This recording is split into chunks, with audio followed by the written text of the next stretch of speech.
कभी कभी जंगल भी चीखते हैं, मगर कोई उनकी आवाज नहीं सुनता।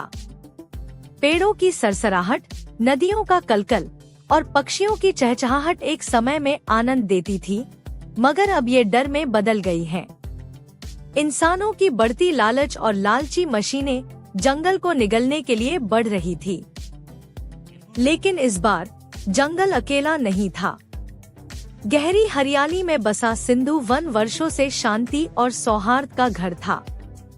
हाथी बजरंग इसका रक्षक था और उसके साथी तेंदुआ झंकार, भालू भूमा, तोता मित्रु और हिरण चपला इस जंगल की रक्षा में हमेशा तैयार रहते थे। एक दिन मित्रु आसमान से चिल्लाते हुए उतरा, खतरा, खतरा! मैंने इंसानों को देखा है, वे बड़ी मशीनें लेकर आ रहे हैं। बजरंग चिंतित हो उठा, क्या तुमने सुना, झंकार? झंकार अपनी सुनहरी आंखों से जंगल के रास्तों को घूरते हुए बोला, हमें तुरंत कुछ करना होगा। अगर इंसान यहाँ आए तो हमारा घर उजड़ जाएगा। जंगल के किनारे एक नया निर्माण शुरू हो गया था। बड़ी बड़ी मशीनें पेड़ों को काट रही थी और मजदूर रास्ते बना रहे थे। इंसानों का नेता मिस्टर राय एक क्रूर व्यापारी था।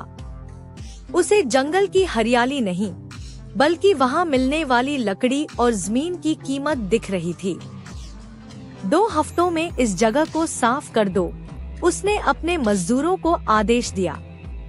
इस खबर को सुनते ही जंगल के रक्षकों ने बैठक बुलाई। अगर हम कुछ नहीं करेंगे तो हमारा जंगल खत्म हो जाएगा, चपला ने चिंतित होकर कहा। हमें मिलकर लड़ना होगा, झंकार की आवाज में दृढ़ता थी। बजरंग ने कहा, हमें इंसानों को यह दिखाना होगा कि जंगल भी लड़ सकता है। सबसे पहले भूमा और झंकार ने इंसानों की मशीनों पर धावा बोला। भूमा ने अपने भारी पंजों से एक ट्रक को उलट दिया और झंकार ने अपने तेज दांतों से तारों को काट दिया। मजदूर डरकर इधर उधर भागने लगे। चपला और मित्रु ने योजना बनाई कि वे इंसानों की रसद आपूर्ति को काट देंगे। चपला की तेज दौड़ने की क्षमता के कारण वे खाने के पैकेट्स और पानी की बोतलें गायब करने लगे।